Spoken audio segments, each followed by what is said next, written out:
Hi, it's your dad. You'll be waking up soon. It's Christmas Eve morning in Helensburgh, and I've killed a person.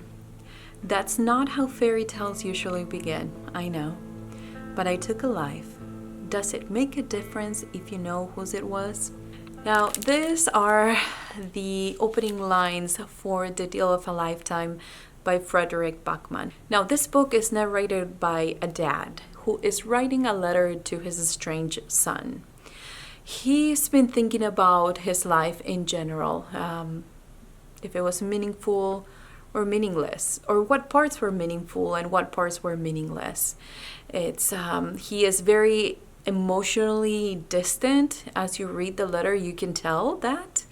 But he is also a very successful businessman who is going to leave his footprint, behind when he's gone from this world. So even though he wasn't as successful in the family aspect of his life, he still invested his time into something that it was meaningful to him, which was his work.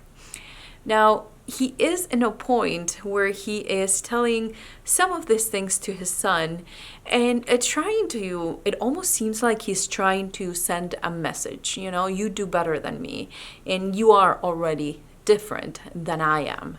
But eventually something happens, and he, the father, is facing this two options, and he can only pick one, and it's going to affect not only his life, but even his afterlife, depending on what he chooses.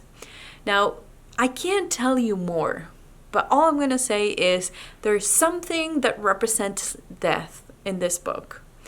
And maybe that's from where this choice comes from. That's all I'm going to say. But if you want to look into this book, I think the audiobook is about an hour and a half, if I'm not mistaken. Super short novella. But I have to say that some of Fredrik Backman's best work is through his novellas. He usually is going through something in his life, and he creates the short stories that are very meaningful. And to me, what I really enjoy about his writing is that as a plot-driven person, I never thought that I would be able to be invested in a book that is 100% character driven. But the way that Fredrik Backman writes his characters, they are very relatable. They sound and they act like people you probably know, probably somebody in your family, a friend, somebody you knew at work. It's like this seemed like a person you've met before. And as I said, they're very flawed, they're very real, they're very raw, and usually are the kind of characters that even though they know they're flawed, they are not hiding it. They are who they are, and they're facing something in their lives that it's going to help you reflect on your own.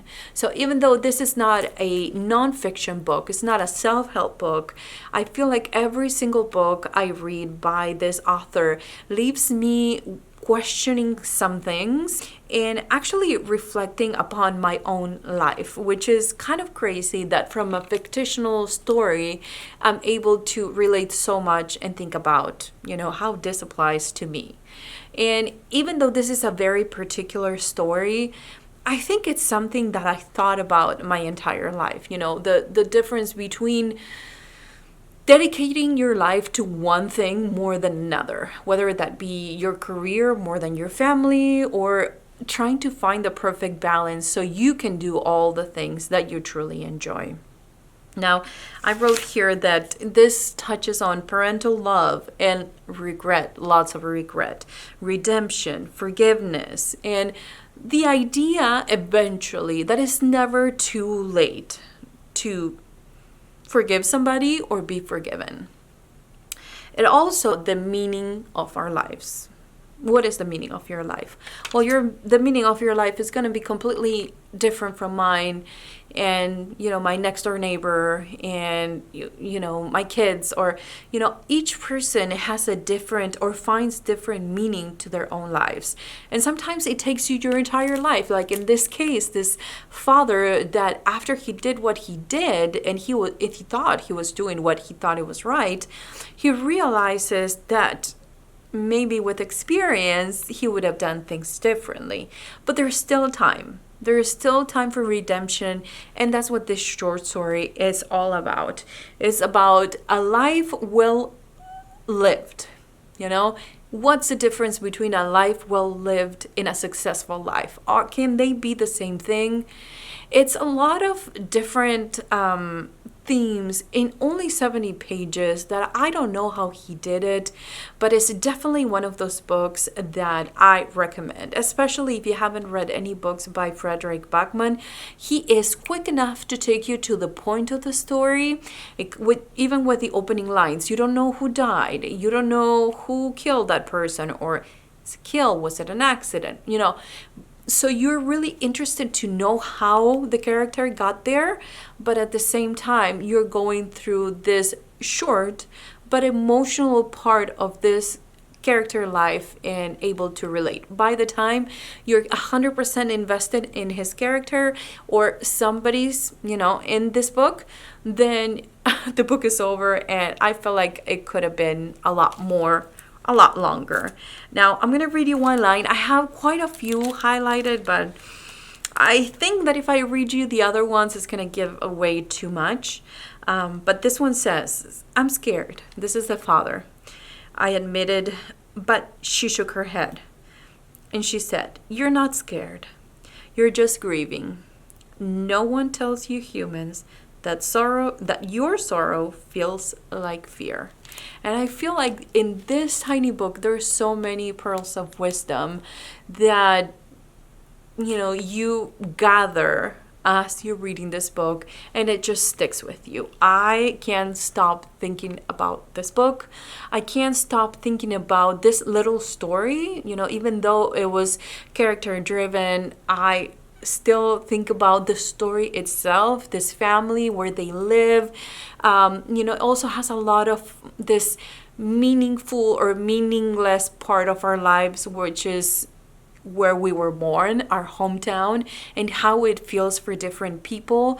For a person, can be home and feel fine with the people that they knew their entire lives. And for others, it's like, I can't wait to get out of here.